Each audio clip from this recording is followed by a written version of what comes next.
It was the night before breakfast when suddenly Austin craved eggs and bacon. And the toasted breakfast burritos he'd eat when he awakened. And the party was turning up, but Darren decided to wind down because sleep is a one-way ticket to toasted breakfast burrito town. So when Alex received that late-night text, she thought about breakfast, and she ghosted her ex. Toasted breakfast burritos are here. Go to bed, sleep well. The sooner you sleep, the sooner you'll get one. Only at Taco Bell. Breakfast burritos are here. Go to bed, sleep well. The sooner you sleep, the sooner you'll get one. Only at Taco Bell. Breakfast burritos are here. Go to bed, sleep well. The sooner you sleep, the sooner you'll get one. Only at Taco Bell. Breakfast burritos are here. Go to bed, sleep well. The sooner you sleep, the sooner you'll get one. Only at Taco Bell. Breakfast burritos are here. Go to bed, sleep well. The sooner you sleep, the sooner you'll get one. Only at Taco Bell. Breakfast burritos are here. Go to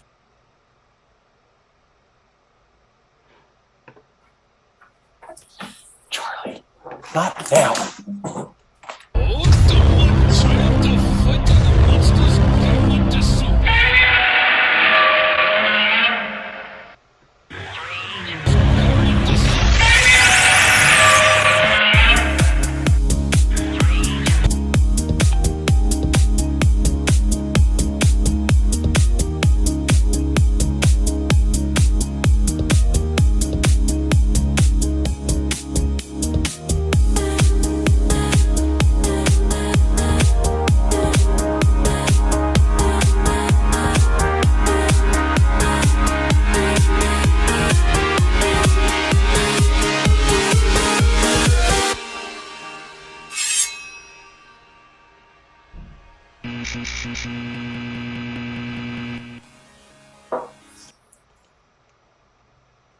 Greetings and salivations. It is I, not Mark, and for those of you paying attention, that was not our normal intro because apparently I grabbed the old file. So you got the retro intro there, so welcome everybody. So let's see. Bye, I'm Matt. Normally not the host of this, but today you're stuck with me and running things, so I only see Twitch stream chat, so anybody that's chatting to us on all of our other channels, I apologize. I just do not know how to set it up. So, and with me tonight is Dave. How you doing, Dave? Hi. Yeah. So, welcome. Thank you for joining me this evening. I think we're going to have a nice little intimate, relatively short show for you all tonight. This is episode 348. Called it Everything Old is New Again because it feels like as I was looking through the news articles, half of them are about relaunches or reboots or sequels or something going on. So felt appropriate. I have not the penchant for puns that our normal main host has. So Thank God. There couldn't be too many of them in the world, otherwise we'd have problems. All right, so I guess to kick this shindig off, let's go ahead and do as we are wont to, and go ahead and what have you been up to there, Dave? It's been about a month since we've been on air, so. Has it really? Yeah, I was putting my list together and it's dreadfully short. So either my memory is terrible, which is true, or I've really been busy and not doing much, which is also true. I don't know which one is more true in this instance, but I'm trying to think a month. So there's like been some stuff going on. I mean, yeah. I've been playing some Animal Crossing. Forever and ever, amen. I can't stop. I can't stop at this point. I have this like weird guilt thing, and now I'm like, doing some weird thing. Like for some reason, I decided I want all the octopi living on my island. There's like 3 octopus characters, and I had one. My favorite one was like the angry one. Like he's already on my island, and I was content with that. I just wanted one octopus before, but now I want all 3. Gotta get them all. For some stupid reason. So I'm up to 2 already. So super exciting. Nice. I know nothing about it, but I'll take your word for it that it's exciting. No, it's not. It's not. Oh, okay. It's definitely not. This is really like I need to just spend time on other stuff. I was also playing. I beat a game. The wow. Yeah, Mark's not even here for this. This is, monumental. Axiom Verge 2 came out. Oh, yes. And fortunately, it came out during like vacation time, so I could stay up late, guilt-free, playing it till 3 a.m. And great game, great little game. It's like a, Metroidvania-ish, kind of game. If you played the first one, you kind of know the deal. It's like made by like one guy. This is actually a prequel, technically, to the previous game. Okay. It's kind of like world building. It does a lot of like lore building, behind this one, more so than the last one. There's different gameplay mechanics like employed in this one. If you're looking for exactly the same kind of continuation from the last game, that's not happening here. Gameplay and feel, has it all kind of right there, but there's a little less. The other game was more Metroid with the combat. Like there's a lot more shooting. This one much less. In a way, you have more like melee weapons. Is just kind of like your main thing. And there's a little like more focus on some exploration in it, which I really enjoyed. So a little more castle and a little less Metroid. Yes. Or a little more Vania and a little less Metroid. Yes. But equally fun. So no real resolution to the WTF from the end of the first game then, huh? This probably just adds more to the head scratching. Okay. But there's a lot, going on, and there's a lot there's a lot of notes, a lot of reading in there for like, kind of like building the world and everything like that. But it almost feels like that there's, still more to come, in this world, which I'm fine with. Cool. Games are very enjoyable. Yeah, I love the credit of the first one. So yeah, the gameplay hooks you in, and you start like, there's little like they threw some interesting puzzles, in this one that I really like, and I don't want to get into them too much because it kind of like goes into spoilers, like on how to do things, and just kind of like how the gameplay gets set up. But it was creative. I really enjoyed like how they went about some things, and there was definitely some head scratchers in there. Like you were trying to like figure out how to go something, and then like later on you just figured like you assume you're going to get something later, but then you get some stuff later, and then you figure out like how it was going to happen, and like, oh, that's clever. Right. So I kind of appreciated that. But yeah, definitely fun stuff. So I appreciate that. So I really enjoyed that game. Nice. Pokemon Snap, I've been kind of like using as a little like, kind of like, a couple minutes here and there, like I'll play a level. So like a lot of people I read, like they ran through it in like, in like, one night, they ran through the whole game. So I decided to like play that in just like little bits, little bites. Just There's like a lot of tiers to that though, aren't there? I mean, like, yeah, you could play through it in one night, but you couldn't like get all the badges or whatever, because aren't there like these different tiers of like you can only get certain photos after you've cleared certain things? And yeah, it has a lot of like, I'm not really sure how, like, I mean, people must have really like stayed up just like playing through to really get through everything. Like, you can watching run people through. play Final Fantasy XIV versus how I play Final Fantasy XIV, Yeah. I really understand the differences in the mentality of gameplay. So yeah, that is fair, because like I'm like we had a conversation during the week of how I'm like the opposite of a speedrunner. you're an anti-speedrunner, yes. Yeah, You're the like literally. Yeah, like literally, like I'll replay a level in that like 5 times just to get one shot just right. Yeah. So like, the way I'm playing that game is completely different than I'm sure like most people are going through it. But it's it's a fun little casual game where you just kind of sit there and chill and, play through. Played a demo of the new WarioWare coming out. That's going to be a lot of fun. I'm looking forward to that. I played, wait, there was something else. Hold on one second. Let me see what the last things I have here. Oop, that's a game going right now. Oh, I downloaded Quake. The Quake remake.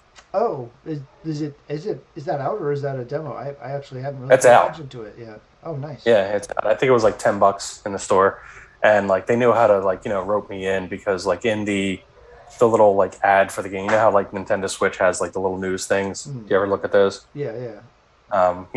They have a little thing pops up and it's just like play the original Quake, on the Switch for the first time, blah blah blah. And it's like I'm like, yeah, okay, whatever. It's an old first person shooter, and I granted it was good and it had some neat things in it, but I'm sure they're not. And he goes, including the restored Trent Reznor soundtrack, and I'm okay. It's literally said, Dave, buy me. Yeah. So it's just like, okay, because that was the problem on the later releases. They took out the original soundtrack. Oh, really? I didn't realize that. Yeah, so there was a lot of releases of Quake in various places that didn't have the Trent Reznor soundtrack, which to me, I mean, especially if you're playing it, that was half of the game.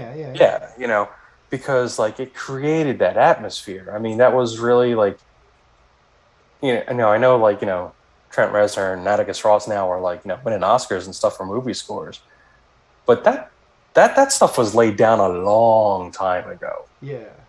As far as their, ability to do so and everything like that. So, I mean, in the trailer, like, has like that, and it's just like, so that's pretty cool. I've actually never played Quake. I mean, I was back when those days, I was running a really, really old PC, or not really old, but not powerful enough to handle. Yeah. Even after I think that was video card a couple of times, it still wasn't. Yeah, I think that was like the last PC game I was able to play. It was like I was just able to get that going. Yeah. And then like that was kind of like the end of it. I was just like, all right, it's not going beyond this. Yeah. So I don't know. With the re-release, I am tempted to, just because it is kind of a bit of a seminal piece of work, so to speak. Yeah. But, it's history, playing through it again with the original soundtrack. And that's kind of my main draw of the game, just like the atmosphere and the history of it.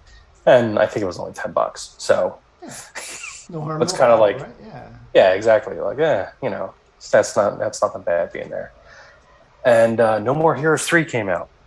I was playing a little bit of that tonight, and it's like, it's ridiculous. The storyline's like this twisted kind of like ET thing, basically. Twisted ET except, thing. Okay. Not what I was expecting you to say, but okay. Yeah, there was like an alien, but the alien comes back to take over the world and poses superheroes, I guess, or something like that, and then things go crazy. So look, this game is not there for the story. I was reading reviews on it, and they were just like, all right, the joke's gone on long enough. Like, the series can end.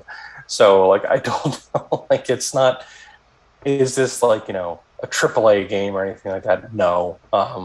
It's probably not going to be. I'm hoping that it's like nice. I played a little of the combat, and the combat feels good and tuned and everything. So that's usually the meat and potatoes of the game anyway. The most fun stuff. Is that a Switch exclusive then? Or? Yeah, Switch exclusive. They kind of make use of the motion controls if you want. They have it built in to play it like both ways, handheld. The first one was Wii, right? And that was the thing. First one was Wii, because he had the fluorescent tube lightsaber weapon or whatever, right? Yeah, the beam katana. Get it straight. Beam katana. That he I won. haven't played any of these. So far, I've not played the new Pokemon Snap. I have not played No More Heroes. I've not played Quake. So far, I'm batting 1,000 here. Well, yeah, but that's what I'm here for. I'm here for all the dumb stuff. I haven't played any of the not dumb stuff either recently. So yeah.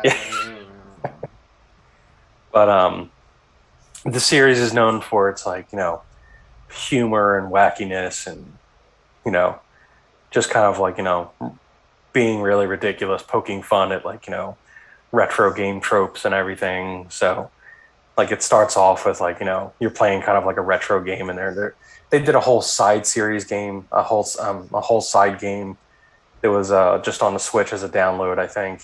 That was really just like each level was like a different kind of like classic video game, and like going through it was like really weird. but it's just, I don't know. It just scratches a weird itch for me. There was some game I saw recently where, I don't know if it was a trailer or an actual game out, but like you had to switch like the genre of old school, like 16-bit era video game that it was to get the advantage over the enemies. So if they were like something that was strong and like a horizontal or a vertical shooter, you had to switch it to like a side-scrolling action brawl game, and then those enemies could be defeated more easily. And I don't remember what that was, but I remember seeing it was like switching genres dynamically as a combat advantage, which I thought was like, okay, was that the a little mind melty, but there's one I'm thinking of. I'm not sure if it's that exactly. But I remember it like came out and it wasn't reviewed as well. Like they were hoping it was going to be better. They were like, it like mashed up the genres. yeah. And like it would like pick like two things at random and kind of do a procedural Roll on them. Yeah, maybe that's what it was. I don't remember what it was. I don't even know why I brought it up, other than random firing of the brain cells. But. Hey, just I'm in the weird stuff. So like anything. You're chasing that dragon, when you get older for games, you're just like, ooh, something kind of like new, but old, but... Yeah, I could maybe play this, but it's something different. Yeah, so I'm not about, dissing that stuff. The Evangelion reboot finally finished. Yes, I need to start that now, because it's all accessible. I ran through all 4 of those because I was like, man, this has been going on for a while. Yeah, I didn't realize 8 just years, 10 years, something like that. 10 years. Like I had a different life when that started. I didn't, but there's to each their own, So I mean, this has been going on for a while. Like, yeah, that is a way of putting it into perspective. That's for sure. Yeah, it's like I started this in a different life, but so it was neat watching them all back to back like that, and just kind of going in like fresh to it, and realizing that, man, I totally forgot the third one. That was probably when the thing was happening, so that's probably why you don't have a lot of memories from that period. Probably. I think if I remember right, it was right around that time, but that would explain it. So I mean. It's fairly quite a bit different from the original OVA. Oh yeah. I mean, so it's.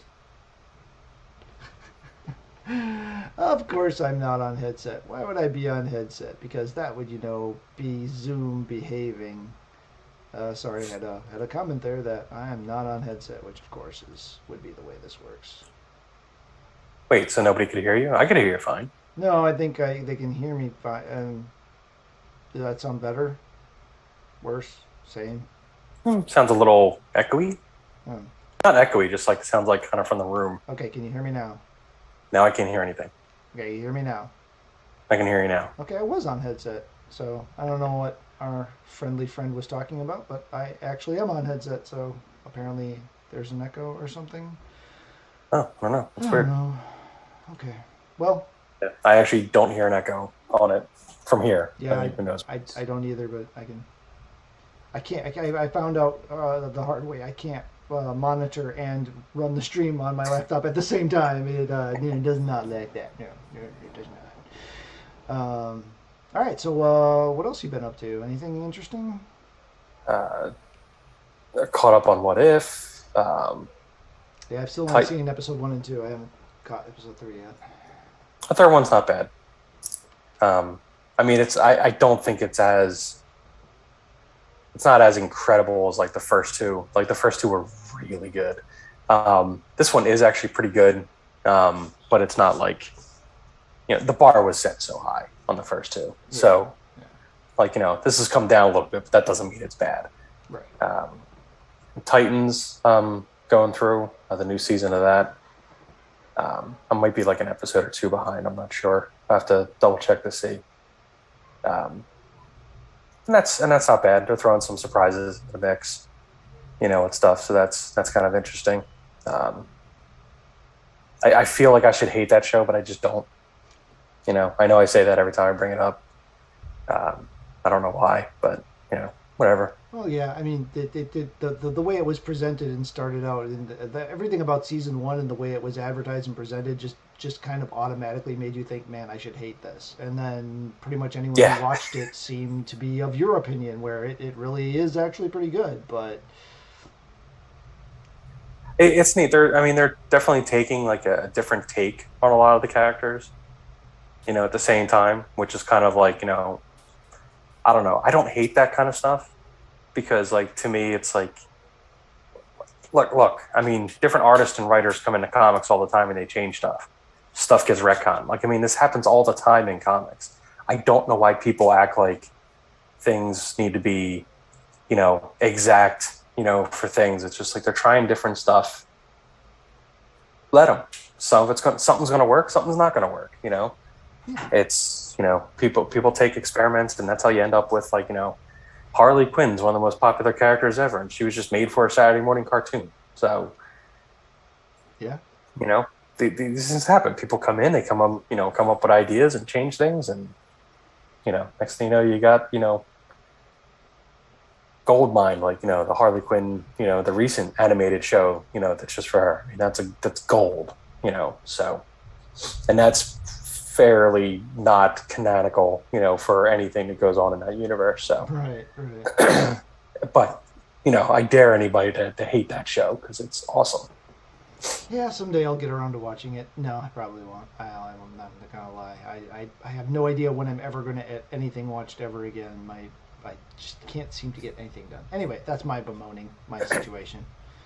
All right, so your list is going to be real short then. It is actually. I've only seen What If 1 and 2, episode 1 and 2. I haven't seen episode 3 yet. We finished up Manifest season 3 before Keegan headed out to college. I still enjoy that show. It's just brain popcorn, right? I mean, it's like Lost, but not as moody. I don't know. That's not the right word. No, that's brave. That's brave. You're getting into the show knowing that it was unfinished. No, well, they're fighting over season 4 now, so it seems like season 4 is going to happen. It's just a matter of whether NBC/Peacock or Netflix is going to have it. Oh wait, so now the original? Yeah. So they're like, oh wait, this is popular now. We want it back. Yeah, I've actually been watching it since season 1 started, so I had to watch season 3, even if knowing season 4 was potentially not going to happen. I mean, technically there should be at least 5 seasons because that would cover the predestined story arc, but they could compress season 4 to cover the last 2 years easily enough, I think. But yeah, they threw a heck of a curveball at the end of season 3. I mean, you saw it coming, you knew what was going to happen given certain things if you've ever watched anything like this before, but still it worked. It came around and it worked, and I'm just like, I knew that was coming, but it worked, so I enjoyed it. I actually enjoy the show. Is it great TV? No. Are there better things I could probably be watching? Sure. Do I care? No. You need that stuff sometimes. Yeah, exactly. I mean, I'll be honest. My wife and I watch Bachelor in Paradise. Okay, I don't feel bad at all now. Is it called Bachelor in Paradise? I don't even know what it's called. Yeah, I know what you're talking about. But it's basically, it's a spin-off of the Bachelor and Bachelorette show, where they throw all the rejects from the series onto an island on a tropical, and resort. Horny juice or something. I don't know. And just copious amounts of alcohol. and drama ensues, and it's hilarious. Oh man. I wish I could be entertained by that stuff because that's just too easy. But look, after watching news and stuff about the world and everything. Just that's fair. That's fair. It's just let me watch these idiots. So I've been reading Dune. That's been my book for the month. Sadly, not many days left in this month. I don't think I'm going to get that book done. I knew that was going to be an undertaking. There's a lot of words on each of those pages. It's a dense book. Yeah, I'm actually in the middle of reading it now myself. I'm like halfway through it. Yeah, I'm about the midpoint, just after the sandstorm. Yeah. I think we're literally at the same spot. Nice. So I knew that was about. I knew from the sci-fi miniseries that was about the end of disc one. Because I remember when that sci-fi miniseries came out, my wife and I really enjoyed it, and I remember thinking, that wasn't too far off. That was relatively what? No, it is not. It is not close at all. I don't know what I was smoking back then. I probably hadn't read the book. Well, I actually hadn't read the book recently, and it was just triggering enough memories. William Hurt's acting in there is like, how did I get roped into this? Who slipped me a Mickey and got me to sign something? But that aside, that was like me to summer home. It was like, yeah, it's heavily in the adapted from territory rather than a presentation of, and I have no idea what the new movie is going to be, if it's going to be try to play more close to the more close to the source, or if it's going to try and play fast and loose with it a bit. But I have to imagine he's going to go close to the source because but it's just kind of his style. I mean, yeah, but third-person omniscient, right? How often do you read a third-person omniscient book, and how bizarre is it to read a third-person omniscient book? I mean, it makes you understand why the original the Lynch movie is the way it is, right? Because half of the book is taking place in people's heads. Yeah. It is a dense read because of that. And it's like... And you're constantly jumping people's perspectives. I got used to like the Star Wars format where this chapter follows this character, and then this chapter follows that character, and then this chapter follows that character, and then you cycle through, right? And a lot of young adult novels are written that way, and so it's a format that's gotten very popular, right? And now it's just like, well, then Jessica thought, then Paul thought, and then Gurney thought, and then Leto thought, and then the dog thought, and it doesn't match what they're saying. No, it's just like, whoa, who's what, where, why? And apparently Duncan Idaho dies in a different point in all of the media. Like, he dies at one point in the movie, dies in a different point in the miniseries. It's like... I remember reading the character, died in those other variations. But I remember I was reading like some like lore, kind of stuff, because there was like something, and there's something about Duncan that's extremely interesting that I don't want to get into because apparently it spoils stuff. Yeah. And I'm kind of like, wait, what? What did I just read? So like I spoiled something for myself, but it's just like, well, that's weird. Yeah. So there's more to come. Yeah, no, there's, and I kind of want to go and read Dune Messiah, knowing that the trilogy he wants to do includes Dune and Dune Messiah, and those are basically the two books that are like potentially adaptable. After that, it gets really weird. Like I made it halfway through. What's the next one? God Emperor, I think. Yeah. Oh, I think so. Yeah, brain hurt really bad about halfway through that one. Okay, I'm sorry. I had to peace out. Yeah, I was talking with someone who is a big, huge fan of the series, the book series. And he, was reading all the stuff that was like, not even, done by, right, but done by his son and the other people, yeah. And like, there's like, there's like something coming out for just like, of the, the Bene Gesserit, just like a book on that order. There's like all these like side stuff like still happening. He's just like, yeah, I'll read it all. It doesn't matter. Like he, enjoys it. I'm sure, I'd be interested. I should try reading some of the newer stuff sometime, just because I'm sure it's written in a different way, right? Than the original series. But that has to be. I mean, you can't. That's a hard style to just like pick up and run with. Yeah. If that's like unique to the author, the original author, that's not something that's it's like somebody trying to like write like William Gibson. It's no, that's not going to happen. That's him. That's a very specific voice. Yeah, no kidding. Yeah. So I watched the first half of the Dune Sci-Fi Channel miniseries. It's not great.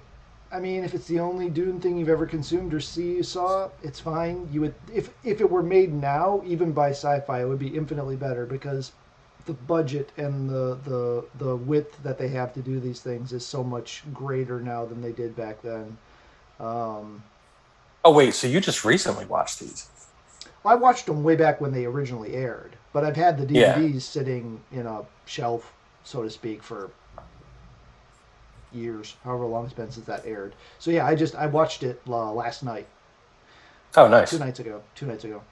Not last night, 2 nights ago. But yeah, so I'll finish up the second half of it after I finish the book, just to see how it finishes out. I will say this though, I like the miniseries' interpretation of the Navigators much better than the Lynch movie. It makes way more sense. The Lynch movie took some liberties there. Yeah, it did. It did. I'm light out of my butt. Yeah, I don't know what the heck that was supposed to be, but it was. I think that was their face. Let's not be. I think it was coming out of both ends, to be honest. I'm pretty sure it was off their face. Off their face, okay. Yeah. Vagina. Yeah, thing. All right, so we've been doing our Monday night Dungeons and Dragons Emancipation of Dragons series. That's been going really well.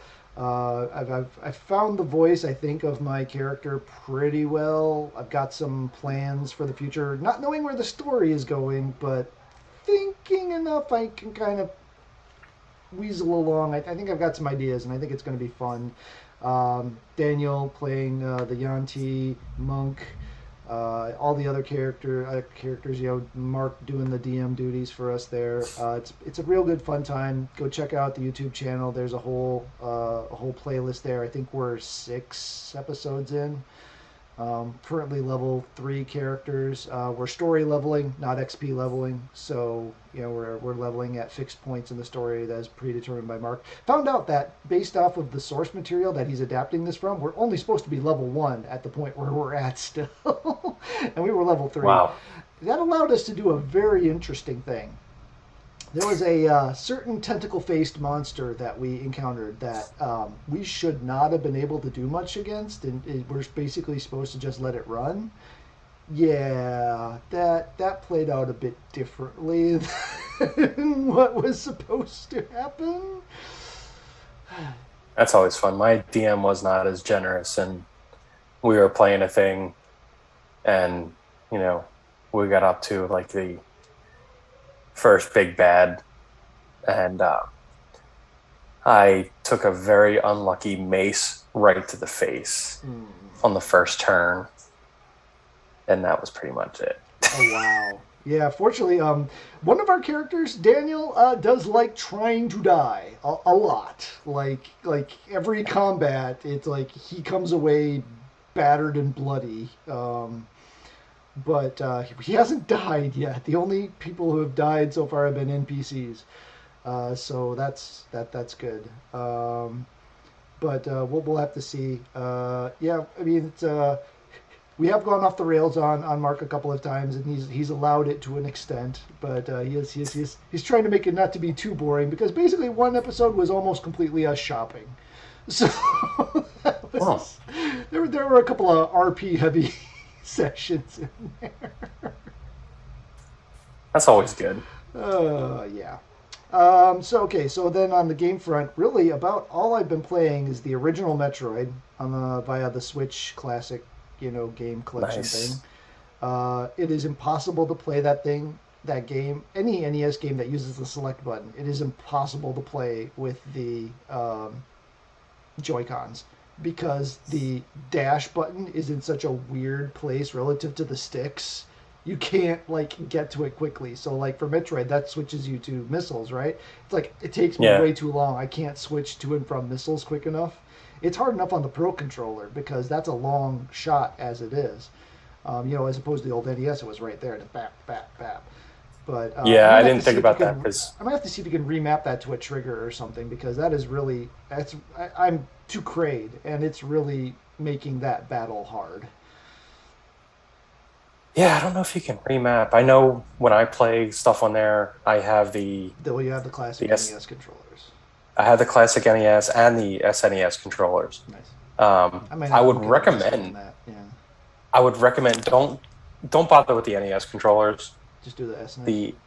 Just do the SNES ones, because they're way better. they're better designed too. Like the NES controllers, they charge up by going onto the Switch itself. Oh. So you slide them in, so they like take the place of the Joy-Cons, right? So on the side. Yeah. So that's how you charge them up. Where the SNES controller, just USB 3 connection. And I think they seem to last longer too than battery charge. Yeah, if they look like they're set up then.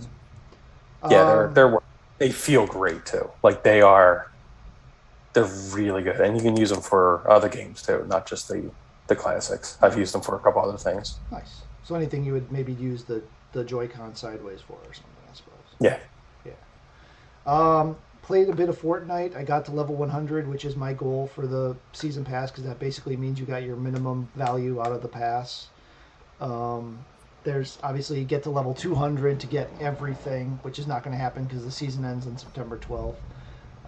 And then there's the extra stuff like the Superman stuff. I've got almost all of the Superman stuff. I don't know if I'm going to get all of it or not, but that's a fun Clark Kent Superman. That's kind of a fun character to have in there. They reissued Star-Lord with the day. I think I mentioned that last time. With the dance. Maybe not. Maybe it was a different thing. But with the dance from the movie, so I had to buy it because it's the Star-Lord. It's not his look from the movie, but it's the dance from the end of the movie. So I kind of had to get that. So I did that, and then I tried Undertale because it came out on PlayStation Now, and I've heard nothing but great things about it. And I played it for about an hour, and I don't think I like it. I don't know. Mitchell was trying to coach me because he's an acolyte of the game, my son, and he was trying to coach me. There's 3 ways to play it. There's the normal way you could play it, which is a little bit of everything, which kind of does nothing for you. And then there's the genocide playthrough, and then there's the pacifist playthrough. And both the genocide and the pacifist playthrough are kind of annoying unless you're in the right mood for it, because you got to meet certain requirements, which means you got to do things. And like for the genocide playthrough, you got to keep running into random encounters until a random encounter happens where nobody shows up. And the closer and closer you get to that final count, whatever it is, the encounter rate drops. So you're going longer and longer. I mean, it makes sense, right? You're allegedly killing all the monsters in the dungeon, so it's taking longer and longer to run into another one. But then after you pass that point, it's like every 3 steps, you hit an encounter. Oh, nobody showed up. 3 more steps. You hit an encounter. Nobody showed up. You run into 3 steps. You hit an encounter. Nobody showed up. And in the meantime, you're trying to do like these puzzly things to get through the dungeon section. Like you can only walk on certain pieces of floor, you'll fall through. And that sounds annoying.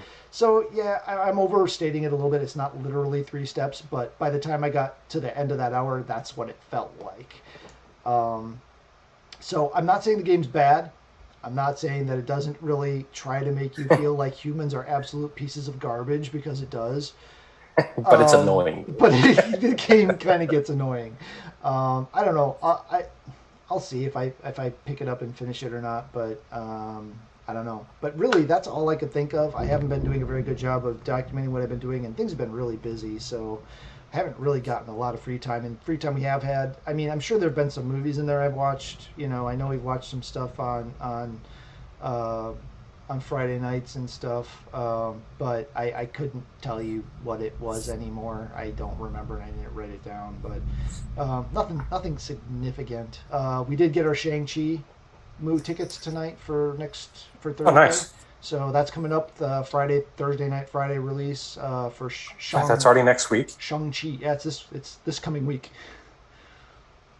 Wow. Which I've been pronouncing it Shang-Chi for forever, because that's how us dumb, dirty Americans would pronounce it. It's actually Shang-Chi. I learned that today. Apparently they actually make a joke about it in the movie. There's an actual, trying to teach Aquafina how to actually say his name. Nice. But anyway, spoilers. Sorry. That was an open ad on YouTube, so yeah. If you were trying to be completely spoiler-free, apologize. Right. The other thing I did was I got my new camera. Yes, your new camera that looks like an old camera. Yes. That looks like the Peter Parker, quintessential camera, you know? Well, the thing that really sucks is, so I was like looking at it, and it hit me, what it looked like, and I sent a picture to my friend, about it, and I was like, make sure I am definitely never taking a selfie with like an evil grin, because it is. Yeah, no, it's dead on. Dead on. So I'm going to be very careful. So I'm definitely not going to be doing one of those like pictures of like, this is me and my camera taking a selfie, because it's just like there would be jokes that might be killing. You're saying?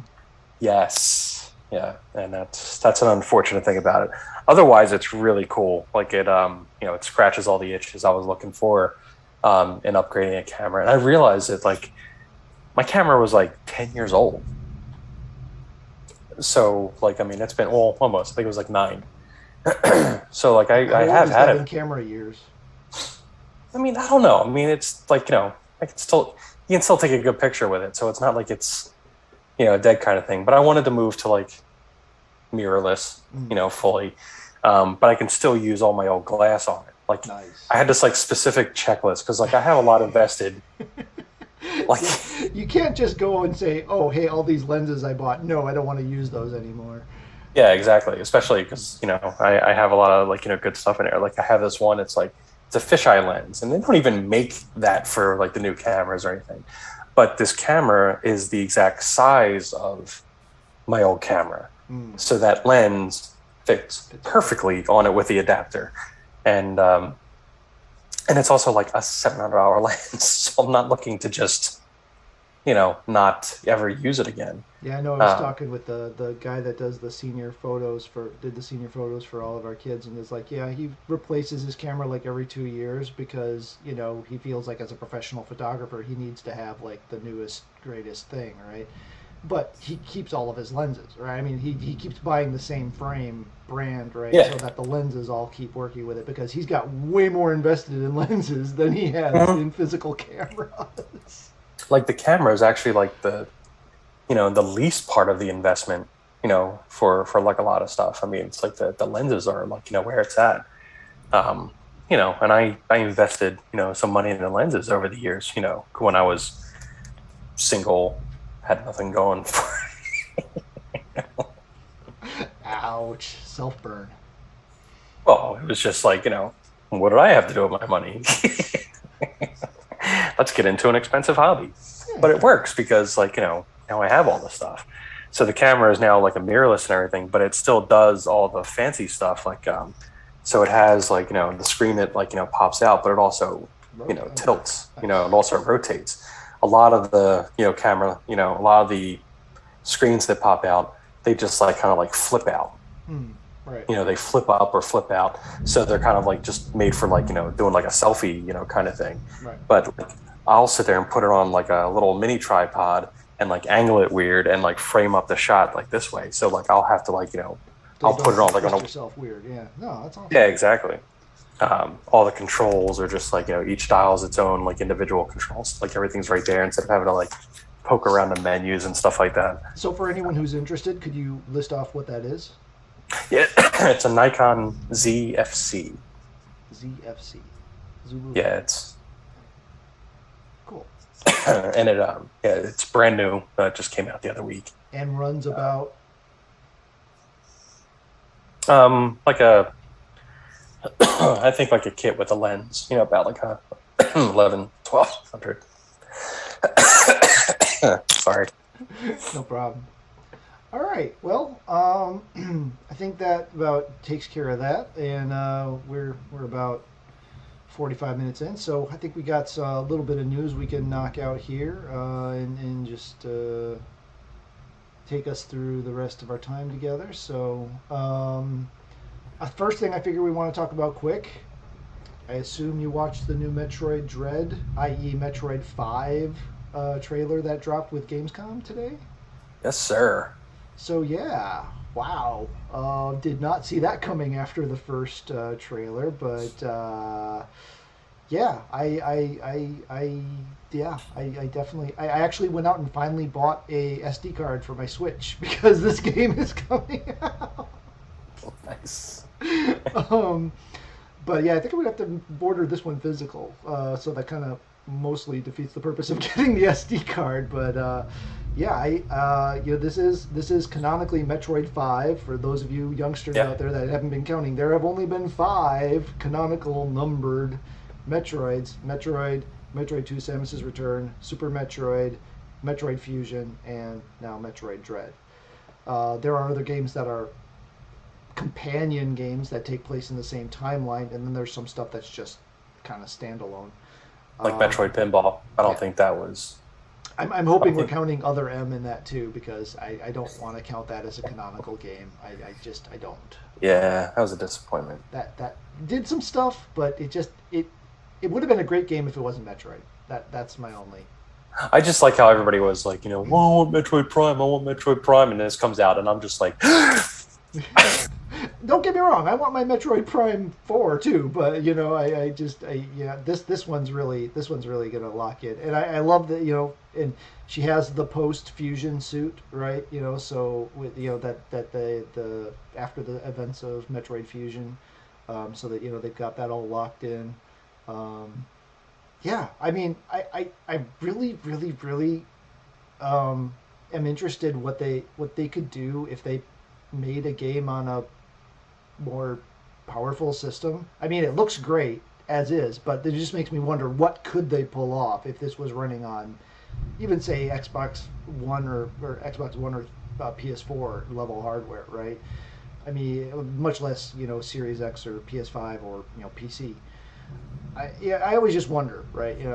I'm not saying that in any way I think it's going to be a bad game. It looks great. It seems like until we have it in our hands, I'll assume that it runs great. But I just always wonder. There's part of me that just wants Nintendo to be a software company and that I can play their stuff on whatever I want to. But I know that's not the deal. That's not the shtick. So I don't know why I'm never in the camp of wanting that. And because you've got a good thing going and you don't want to mess it up. That's why you're not in the camp of doing that. I like exactly what they're doing. So Metroid comes out the same day the new Switch comes out. Right. So, and now I got to go through the headache of trying to figure out how to transfer my island and everything. On that, you'll just keep your old Switch, and that'll be your Animal Crossing Switch, and then you'll have your new Switches, your everything else Switch. I don't think I'll be able to do that because you have to transfer the account. And remember, I'm using my account on 2 Switches. Right. So, but yet my son has his own online account, and that allows us to play the games at the same time. So I don't know how exactly that works. Yeah, their solution for that is odd. I feel like I'm doing something wrong. that's... Oh yeah, I played that Pokemon MOBA too with the boys. They were into that for a hot minute. What was that called? Pokemon... Is this still a thing? It was for 5 hot minutes. I think it's still up, but I haven't seen Mitchell play it since Keegan went to school, so... Sure, it's done. Did you say they released a Pokemon TV app on the Switch? Yeah, I saw that. Yeah, it's I was gonna download that on. I assume it's free, but it is. Yeah, I looked all over, for if there was in-game purchases or something like that in there. You get episode 1 of Pokemon. All of their episodes are $2.99 a piece or something. Yeah. Apparently, it's just here's some seasons of this, rotate whatever. I don't know. Nice. I was going to throw it on there for my son to, something else to do. Yeah. But yeah, because man, he's getting angry at the Mario games. Oh dear. They're getting frustrated. Well, he's going backwards, and he's playing some of the older ones. And so yeah, things that just don't quite work the way they do now because it was an evolution. And it's I'm sorry, there's no going back after. He's pretty good, Galaxy works. Galaxy, I think, is when they really started getting good. And not that, Sunshine and Mario 64 are bad games, but they're just looser. Yeah. Than they are now. Mike, you play Odyssey, and it's just that game is just tight. Everything feels good in that game. Like it's it just works. But so he's going back to like Mario 64 and like sliding around on stuff, and he calls it Block Mario, which I think is kind of funny too. Yeah, it is. The early 3D games are a hard time. It's like those awkward teenage years, right? It's just not anything really wrong with it, but it just isn't right, Yeah, we've moved. Well, we just it's better now, And in 10 years, in 10 years, we'll look back at this era and say, those games I just really can't get so much out of, because something will have changed that will make, the last two generations have been pretty minor evolutions, right? But things like load times, right? But in theory, you can fix that in old games, right? In theory, you could fix it. But in theory, I don't know. It seems like, after 2D was no longer a thing, games just don't age well, right? The 2D games you can basically play today as long as you can put them on the display, and they play as well as they did then. Some games are really bad, and we just played them because that's all we had, and some games are really good. Metroid is... I'm kind of on the fence. The original Metroid, I think, was great for its time. I'm not sure it really holds up now. It's too limited, right? We just changed so much in that game space. Well, it's tougher because I remember going back and playing it myself, and I'm just like, okay, and I'm hitting a button to bring up a map. And I'm hitting a button to bring up a map. And there's no map. And I'm like, ooh. And you're searching forever just to find the thing that makes your shot go further than this on the screen. You're like, oh, and that's right. If I get Wave Beam, I can't keep Ice Beam anymore. So you pick up Wave Beam, and you're like, yay, Wave Beam. And then you're like, crap, I need Ice Beam back so I can finish this game. So yeah, there's stuff that's like, and that's like where the evolution of the subgenre of the Metroid style games. Axiom Verge, you just keep picking up stuff. Mm-hmm. And you can juggle stuff around, and then you get stuff that augments stuff, and then you get stuff that does stuff to other stuff that you picked up over here. And it's just nice, and it's all just quality of life stuff. But it's funny going back to that. I need to go back. I never actually, and this is, I know, going to be extremely blasphemous. I have never finished Super Metroid. Wow. Okay. Yeah. Wow. And I just realized that there were some parts in that game that were real roadblocks. There were some navigation things there that. But I also broken, right? It's like. Well, I realized I never had an SNES growing up. Oh, that's right. Yeah, you didn't. So I never played it originally because I couldn't just go over to somebody's house and play through the whole Super Metroid game. Right.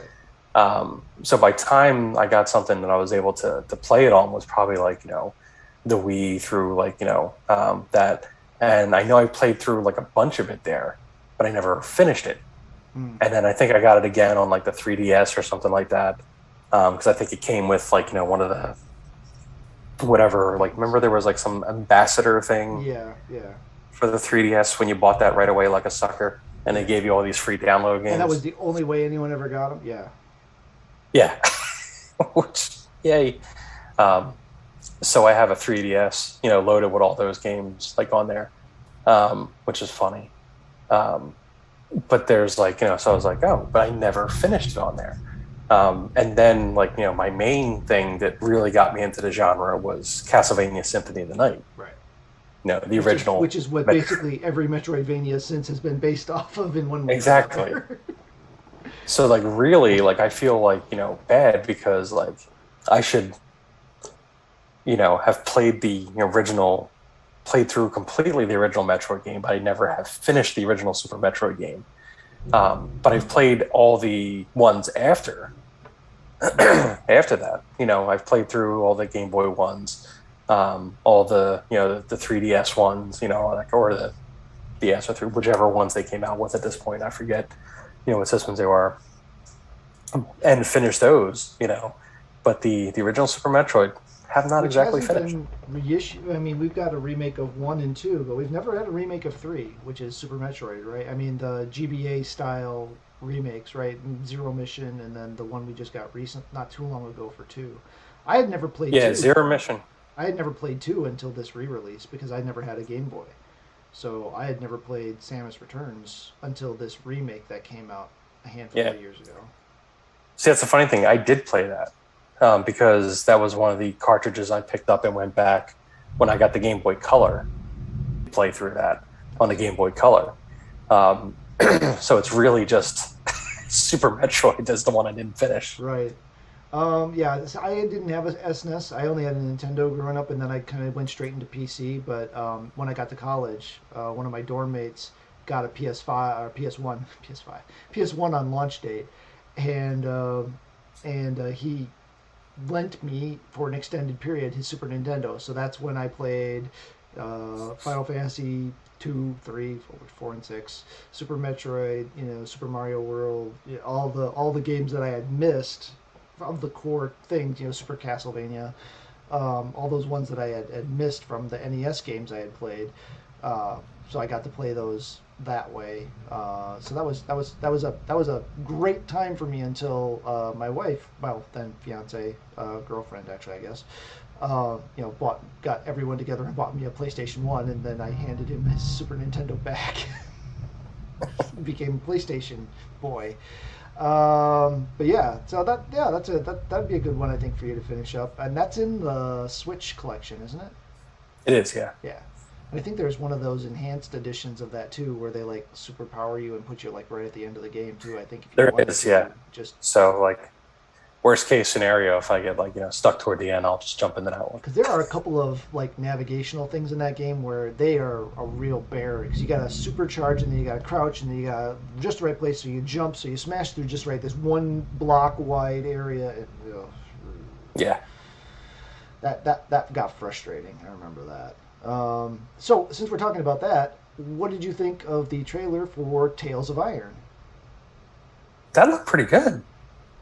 Yeah, so it's kind of being marketed as Dark Souls meets Metroidvania, but it looked pretty much like Hollow Knight, difficulty level wise, right? I mean, it looked very very similar to Hollow Knight in the it's very brutal. That you don't have much life. It looked like it was primarily melee combat. Those are the two styles, right? I mean, you have Super Metroid, which is kind of the start of the long range Metroidvania, and then you've got Symphony of the Night, which is the melee range, for the most part, Metroidvania, half of it, right? So this one was pretty specifically melee range. It looked like I didn't see much ranged. They did have bow and arrows in there. They did, yeah, that's right. So, but it looks like I think it's primarily melee. I don't think you could main bow and arrow or anything. I doubt it very seriously the way the game looked. Yeah, but it's a very it looks things kind of look like a paper cutout, right? It's kind of a paper cutout style art style in that. Rats versus Frogs. Sure, why not? I loved Secret of Name growing up. Yeah, exactly. Man, that book is different from the movie. I don't know if you ever read the books that's based on, but No. That's incredibly different. Actually, can I be honest? I did not realize it was a book. Oh yeah. They're actually where her name is Brisby in the movies. They had to change it because in the book her name is Frisbee. But at that point there was a toy by the name of Frisbee that had a copyright on the word. So You've got to be kidding to me. get around paying the copyright for Mrs. Frisbee, she became Mrs. Brisby in the movie. Weird little things that you learn while watching Gamersledge podcast. Okay, so Tales of Iron was just had a trailer drop at Gamescom this week. It's actually, Tales of Iron. So it's a side-scrolling Metroidvania Souls-like, I guess, is the mashup, because everything has to be a 3-genre or more mashup these days. But looks solid, so it might be one you want to keep your eye on. I think it's coming out soon, too, isn't it? Not seeing a release date on here, but I think it's dropping pretty soon. So, and it is coming to everything: Microsoft, Nintendo, PlayStation, and PC. There it is, September 17th. So yeah, just around the corner, like 3 weeks. Oh away. wow, that's real close. So yeah. We got, finally, after leaks and teases and fake outs and whatnots, we have our first teaser trailer for Spider-Man No Way Home, the conclusion of the Homecoming trilogy. I have to say I have problems with the trailer, and I'm really hoping that a lot of it's just fake out stuff, because we know they love to do that to us. A lot, yeah. But it really is the It did first time seem where I felt like, strange, right? yeah, very strange. And it's the first time where Tom Holland's Peter really started to not feel like Peter to me. I mean, that's hard to say, right? Because, I mean, Spider-Man comic books, Peter Parker has been so many different... I mean, he's got some core elements to him, but again, like you said, having been written by so many different authors and have so many different focuses in his life, he's been a billionaire, he's been, dirt poor, he's been all these different things, but there's certain core kind of elements, and one of those is, his self-sacrifice, right? To the point of ridiculousness, right? I mean, to the point where he almost invites it on himself to sacrifice, right? And there's some choices made in this movie that smack of a storyline and you may have heard the thunder there, smiting me down as I say this, I guess, but nice. of a storyline that I did not particularly care for, and most of the Spider fandom out there that I talk to don't really care for, which of course fuels more hypotheses as to what's going on because of a certain character that's involved in that whole transaction. Might say it's a bit Faustian if you wanted to go that way. But there's other things going on in there that they could be drawing on, or they could be doing something completely original too. So we definitely have confirmed now that there is definitely a multiverse factor in this. There is definitely at least a Molina-powered Dr. Otto Octavius going to be involved, and it appears there will be others, but they were not given direct screen time in the trailer. No sign of any other spider people as of yet, besides Tom. But one can assume that if the Spider-Verse, as it were, or multiverse is being broken wide open, that anything is possible, right? I'm willing to give it a go. They've rarely done wrong by me in the Marvel movies and in the first two Spider-Man movies of the MCU Sony run, have been great in my opinion. So I'm as ready long for as it, Nick Cage shows up as Ghost Rider. No, as he was a Spider-Man in the multiverse one in the cartoon. Okay. Oh, yeah, right. He was Noir. Yeah. Although that would be a kick in the butt if he showed up as Ghost Rider. That would be funny. So yeah, Spider-Man. I forgot he was Ghost Rider. He was Ghost Rider. Ghost Rider, yeah, the first movie Ghost Rider. The first movie two? actually, well, yeah, first two. The movie isn't bad. The second one, not so much. Not so much. First one's actually not bad. I mean, consider the period and everything. I mean, yeah, right. It's not, when it came when out. it came out, that was not a bad. I mean, Blade is arguably the first really good comic book movie, but. Well, I mean, The Crow came out before Blade, right? Yeah, but that departs so far from the source material. Really? I mean, there's a fair bit of. The first half of that movie is really. Yeah. Okay. Fair enough. Yeah. I love the movie. Don't get me wrong. I loved the movie long before I read the. I guess it could be considered a graphic novel almost because of the way it came out. He almost didn't finish it because it was a catharsis for the loss of his wife. And halfway through the series, he realized he was better, or maybe not better, but he had gotten what he needed to get out. And so he almost couldn't finish it because he didn't have that pain to draw on anymore. Yeah. Which is just insane, but yeah.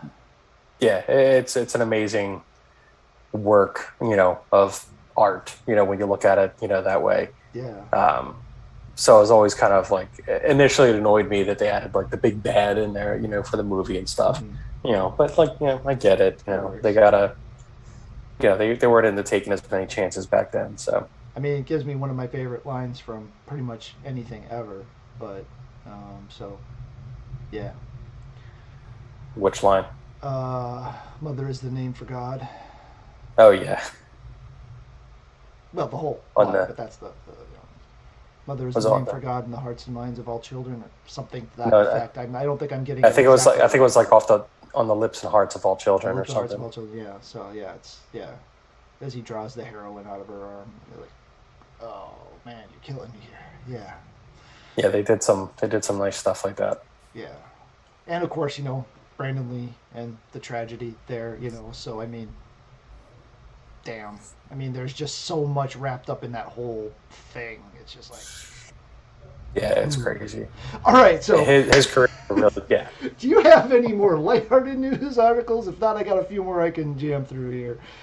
Saints Row released a nice trailer. I did not get a finally. chance to watch it. I've actually, dirty little secret, Well, never played a Saints Row game. So I've heard kind of mixed on this. So yeah, so Saints Row 1 was like just trying to be like a Grand Theft Auto knockoff, and then Saints Row 2, I think started going a little bit like crazier, and I think they picked up that people kind of liked those elements to it, and then they got the Saints Row 3. And that's where you're beating people over the head with a giant purple Yes, phallus. and they right? just Yeah. they just kind of went, they just kind of went. I mean, that's not the main thing, but That's they the only thing I know about the games. so they went like really like they did a lot of funny stuff. Like you're doing stuff in the game where you're like there's just a lot of great stuff like in the game, and they added up like a power up system where you're like leveling up your character, and then like by the fourth game you're in this whole like Matrix style type of simulation, and you're like literally able to like run down the street and like have like a hurricane of cars swirling behind you and everything like that. And that's the one with the dubstep gun too, right? Because I think that's still Yeah. our number one all-time views and rated video for Gamersledge is the 1 hour of dubstep gun going. Yeah, and they just really embrace it. So it looks like just from the trailers they're taking a step back, and kind of like grounding it a little bit. But it still looks like they have some wacky stuff in there, and I'm sure there's a lot more to it that's not being shown. I have faith in them right now, but but yeah, it looks pretty. It should be a solid effort.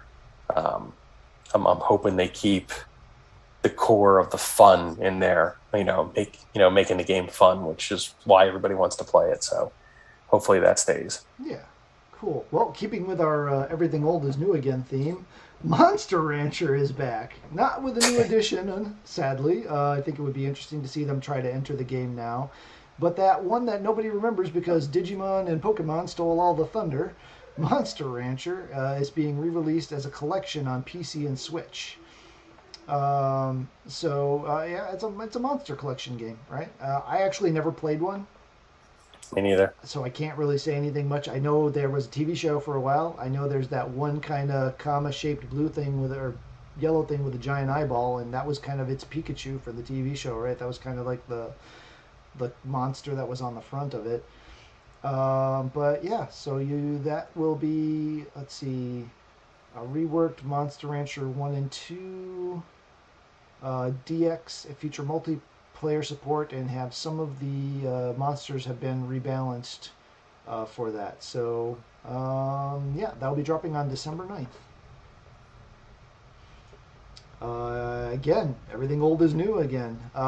We have the Pixel remasters continuing for the Final Fantasy series. 1, 2, and 3 are out already. 4 will be launching on the 8th of September, so like a little over a week from now. I haven't been getting these because they're PC, and I find that I just can't make time to game on my PC. I can't do it for some reason, and I'm assuming they'll come out on console once they're all launched as a collection. Hopefully by then they'll be cheaper, because these things are $20 a pop almost. and Which seems kind of for a bit I mean, much. they are remastered. I mean, they're redoing the pixel art in the style for modern displays. They're reworking the soundtrack into orchestral soundtracks. So I mean, I get it. There's work that's been Which done was here. probably already done for the most part because That's like these probably games, all the stuff that's been done before. Yeah, I mean, I remember rebuying them all on the Game Boy, right. the Game Boy Advance and stuff like that, and they all sounded great. They all had redone graphics. I mean, I'm sure they're redoing them again, graphically because like there's like comparisons out there Yeah, between everything, but like and at least it's not the weird big head deformed style stuff that they did for a hot minute there. It's the old yeah, style, pixel art.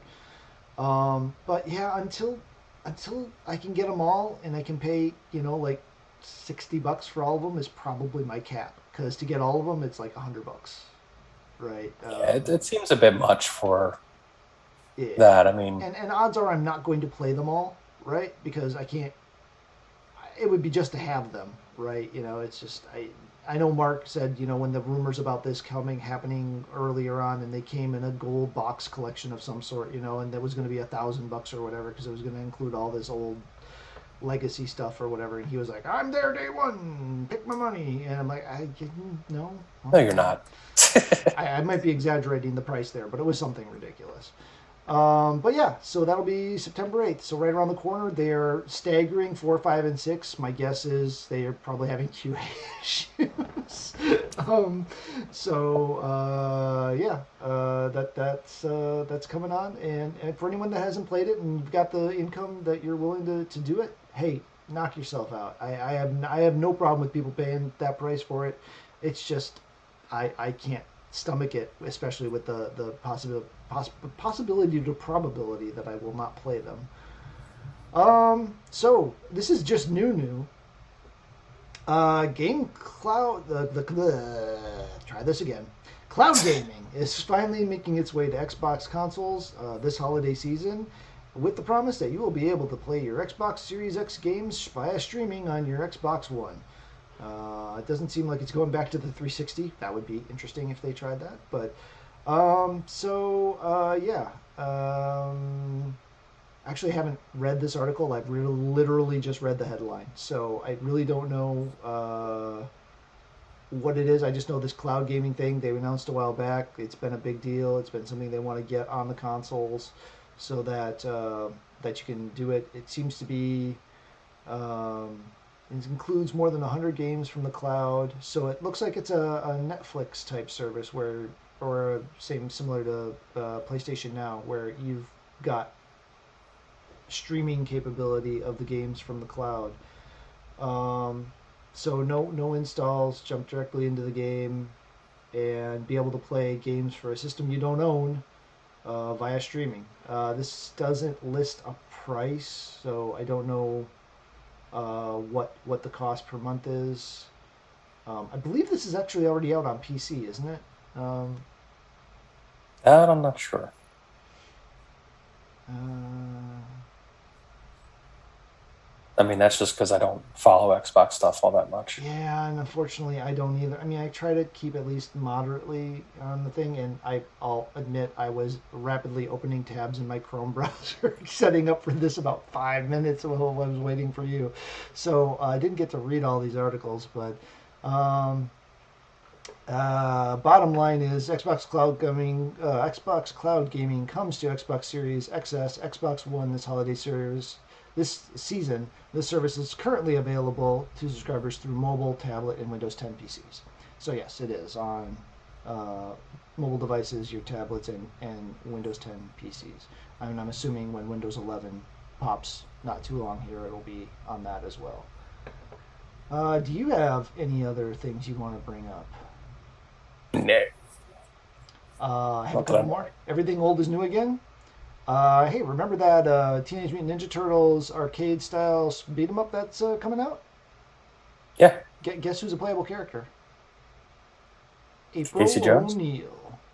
You will Nice. be drop kicking foot soldiers as April O'Neil when that Shredder's Revenge drops, thanks to a new Gamescom trailer. And everything I see about this game makes me love it. I am terrible at these games, like flat out. Like I don't know what it is about the Turtle Arcade style games that I am just brutally bad at. I am terrible at them. Now, part of the problem is I generally try to play them by myself. That's the wrong way to try to play these games, right? I mean, these games are intended to be played multiplayer. But we'll see. Yeah, so I thought that was a cool little add-in. This one's not quite so old, but is old. So, are you familiar with Persona 5? I don't believe you played Persona 5. No. But there's a character in Persona 5 named Morgana who is, in the real world, appears to be a cat, and in the metaverse appears as a small chibi humanoid cat. And never really resolved in the game, near as I can tell, what Morgana is. I've not played it, but I've seen 3 kids play it, so I've got most of the story from the game. But Morgana is going to join the Super Monkey Ball relaunch. Yes. So we've got the new Super Monkey Ball remake coming out, and Morgana will be a playable character in that. So if you're a Persona 5 junkie and that's going to make a difference, it is post-launch DLC, but so if you wait for a collector's edition or whatever, I'm sure Morgana will be built into it. But if you're gotta have everything Persona 5, you'll be buying a Super Monkey Ball game because Morgana is in there. Kind of new is old. I got 2 that are related. Horizon Zero Dawn's Aloy is in Genshin Impact now, so as of September 1st. So if you're playing Genshin Impact still, or you wanted a reason to go back, and you're liking your future dinosaur robo Leia hunting lady, you can go ahead and snag her and do your Genshining.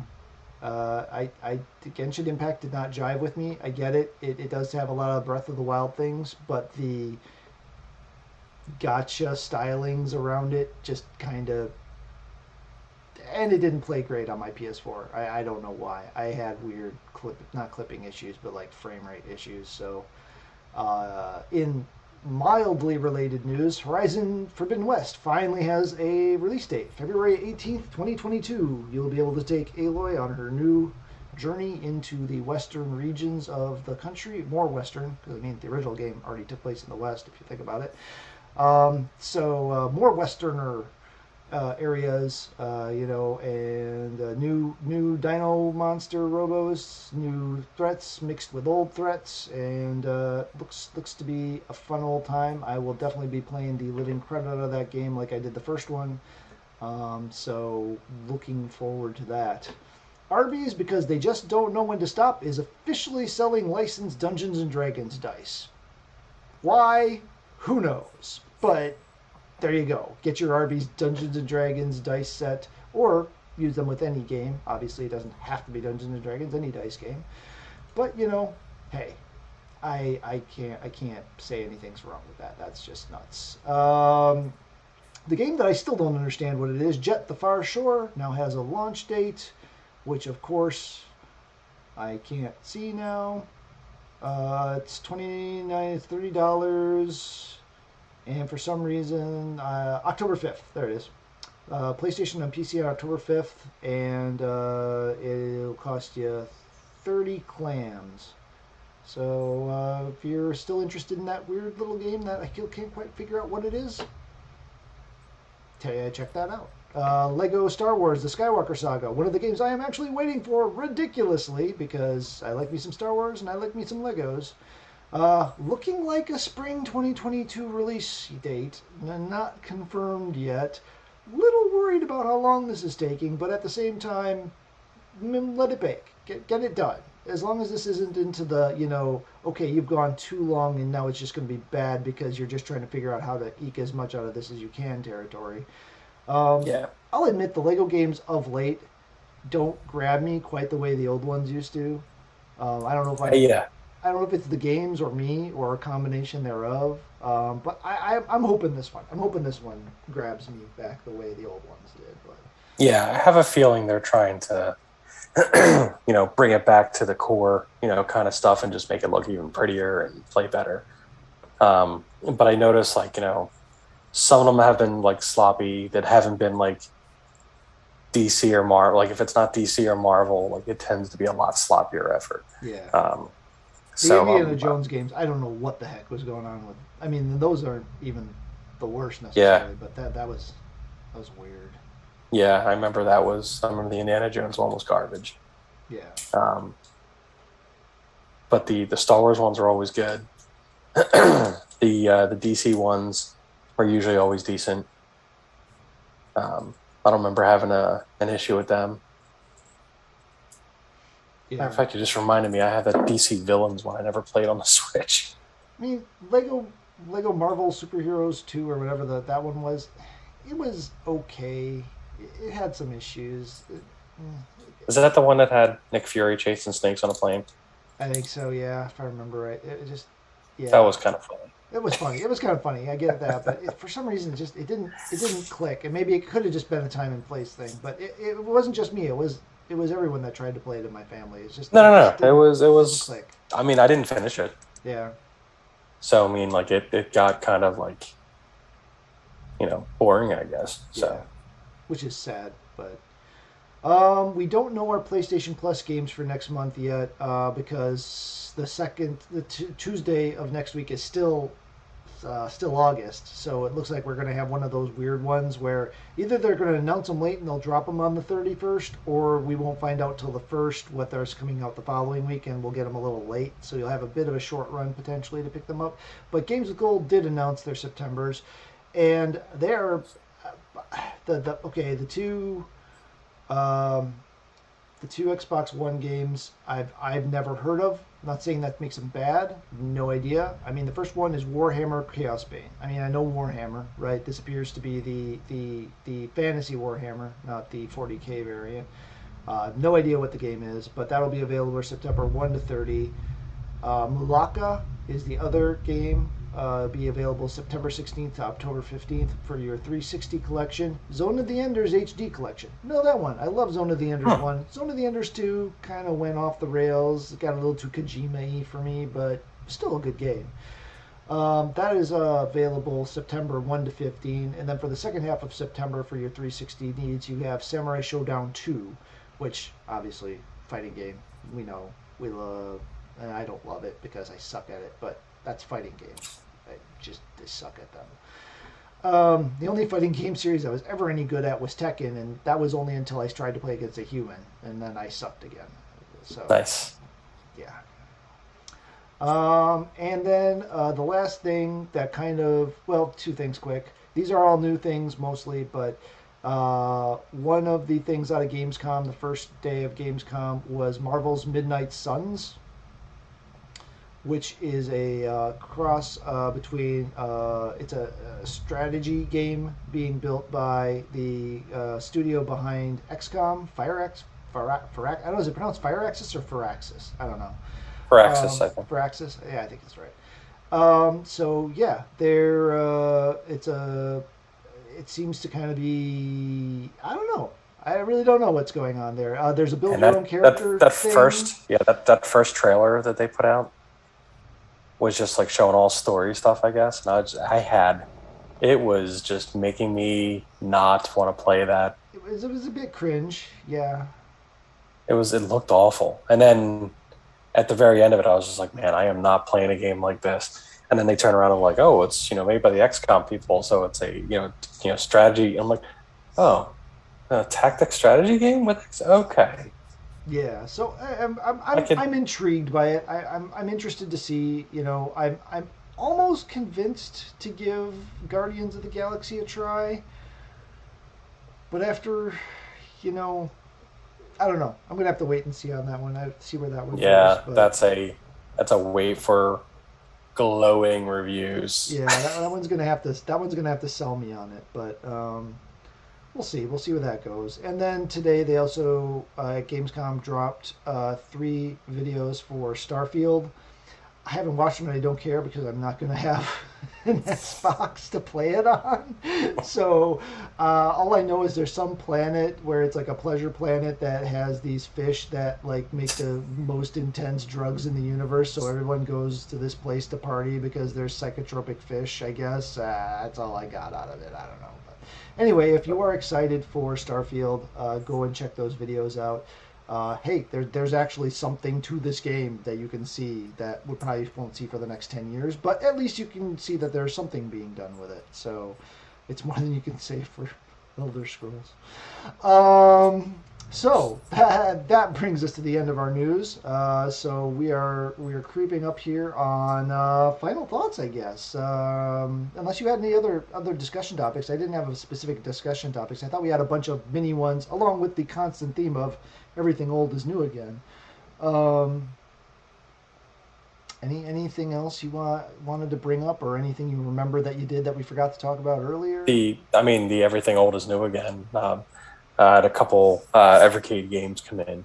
One was the Worms collection. Oh, nice. The classic Worms collection. So it's got like, the one where you can spend an hour on a grappling hook, getting from one place to another just to do a dragon punch on another worm. Like I'm looking forward to that. And I'm sadly probably going to just play that against myself like I used to back in the day. Nice. You always win, but you also always lose. But that used to be the after work game with a couple friends of mine. Oh, nice. Where we would work like night shift like through the night, and we go over to one person's house that had Saturn and Worms, and we would play the we had three of us, so we'd get some breakfast and then we'd play Worms, and like the one guy he said they would literally take like an hour with the grappling hook getting from one end of the map to the other and like looking in like in a completely impossible traversal. And he would just we were like, dude, come on, get a move on. And he'd be like, no, shut up, I'm doing it. And then he would pull it off and at the end, and then he'd mess up the very last part of it and wind up killing himself. And it was just hilarious. So we'd let him do it every time, Nice. But so that game brings back some nice memories. And I have to apologize. I was not monitoring the chat or the Twitch stream because I thought I had it over here, but apparently that died at some point, and people were trying to talk to us. And apologize for not responding to anybody because, that didn't work. I don't know what happened. YouTube or Twitch on my browser there is not happy. So apologize for the folks there that we didn't respond to. And of course on any of the other streams, which I was unable to monitor those chats because I don't have the access to those to monitor those chats. So again, if you were trying to talk to us, apologize. This was a bit more of a radio show, so you got to listen to a couple old guys yap about their gaming stuff. But we apologize. Let us know what you think about the everything old is new again. You think about this? Is this retro resurgence still on the rise? Is it cresting? Has it passed its peak? I mean, this is not by any stretch of imagination a new thing that's been going on. We've been riding this nostalgia wave for quite a while. I mean, heck, we're getting another season of Stranger Things. So, I mean, if that still can keep on going, riding the nostalgia wave, I mean, how far away are we? I'll admit the new Ghostbusters movie trailer, to me, I'm actually excited about that. I like the look of that movie. I know it got panned a lot by a lot of folks, but it actually does for me.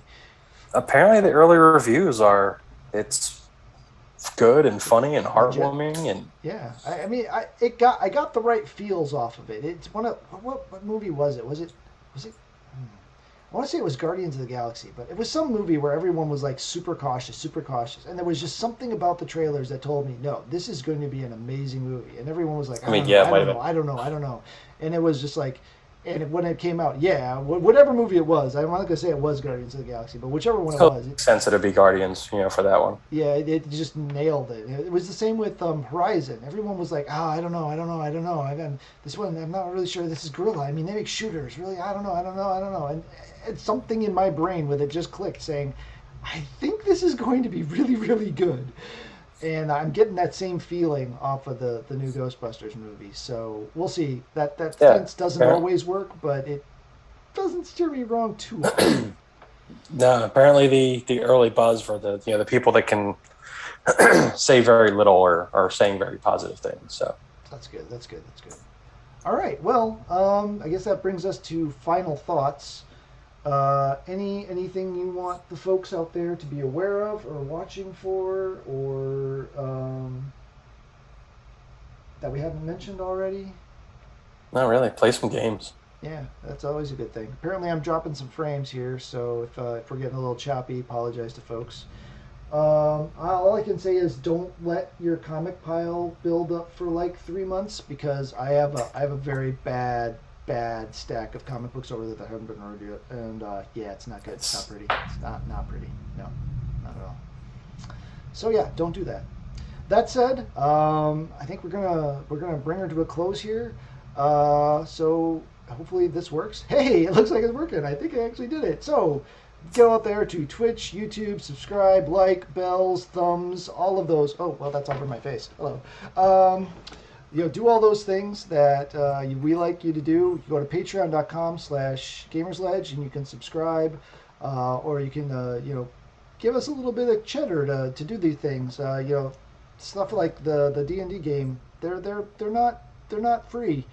You'll see strolling by is our Patreon producers and whatever the other title is. I'm sorry, I forgot. But those of us who are out there supporting us, making what we do possible, greatly appreciate it. Thank you, you folks, you beautiful, beautiful human beings, you.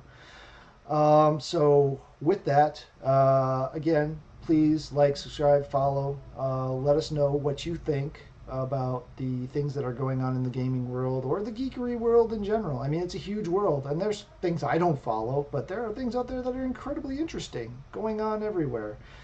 I'm actually really excited about that new He-Man cartoon. It looks dumb. It looks like a fun kid's show. I am so down for that. And Yuri Lowenthal playing Prince Adam / He-Man is frigging perfect. That guy can do very little wrong by me. So, yeah.